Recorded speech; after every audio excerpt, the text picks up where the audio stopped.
السلام عليكم ورحمة الله وبركاته. قلتلك إن في كتاب ممكن يغير طريقة تعاملك مع نفسك ومع الناس ومع الدنيا كلها.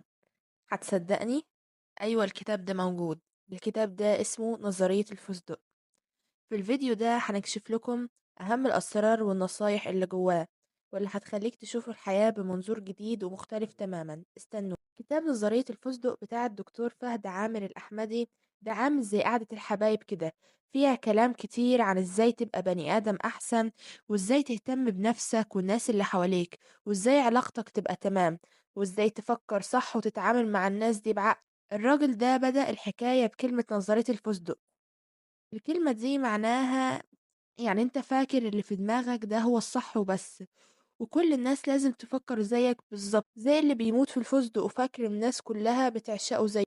الحتة الأولى دي فيها كلام كتير عن قلبك وعقلك، وازاي تخليهم أحسن عشان حياتك تبقى رايقة ومبسوطة. يعني بيقولك خليك متفائل، بص الناحية الحلوة في كل حاجة. التفاؤل ده بيفتح لك أبواب مقفولة وبيخليك توصل للي انت عايزه. اطرد الوساوس والأفكار السوداء، الأفكار الوحشة دي زي النكد اللي ملوش لازمة، لازم تنفضها من دماغك وتحط بدلها أفكار مفرحة وتخليك لقدام. ازاي تمشي أمورك صح، يعني تعرف ايه اللي نفسك فيه وتظبط وقتك وتعود نفسك على الحاجات الكويسة اللي تفيدك في حياتك. لو وقعت قوم تاني وتعلم. الفشل ده مش آخر الدنيا، ده درس ببلاش عشان تبقى أقوى وتفهم في اللي جاي. اقرأ واستفيد على طول الخط. العلم ده نور، كل ما تقرأ وتعرف أكتر مخك بينور وبتفهم الدنيا ماشية ازاي.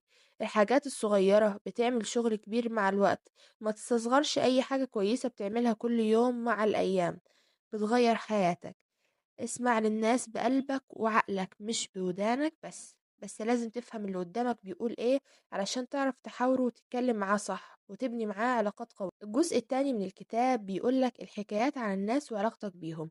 الحتة دي بقى فيها كلام عن تعاملك مع الناس اللي حواليك، وازاي تبقى صاحب كويس وقريب وحبيب، وازاي تعرف تتكيف مع المجتمع. أول حاجة افهم طبع البني آدم اللي قدامك. كل واحد ليه دماغه وطريقة تفكيره، حاول تفهم ده علشان تعرف تتعامل مع كل واحد على حسب عقليته.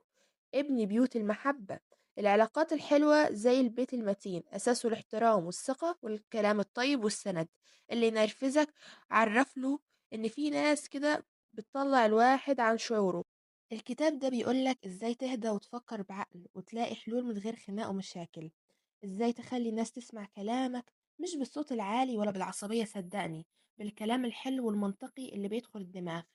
ايد لوحدها ما تسقفش، الشغل مع بعض والتعاون والروح الحلوة بيخلي الدنيا تمشي احسن، والنتيجة بتكون احسن بكتير. الدنيا بتتغير كل يوم، لازم تكون مرن وتعرف تتأقلم وتتكيف مع اي شخص جديد او اي حدث جديد يحصل في المجتمع عشان تعرف تعيش كويس.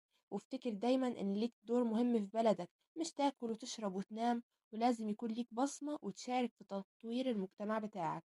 الجزء الثالث هيتكلم عن كلام عن طريقة التفكير وثقافتك. الحتة دي هي الحتة الأخيرة، دي فيها كلام مهم عن ازاي تفكر صح وتشوف الدنيا صح وايه الأفكار اللي ماشية مع المجتمع. ركز معايا. أول حاجة شغل مخك كويس، ما تصدقش أي حاجة تسمعها، لازم تفكر وتوزن الكلام وتشوف الحقيقة فين. في حاجات غلط كتير بنفكر فيها من غير ما ناخد بالنا.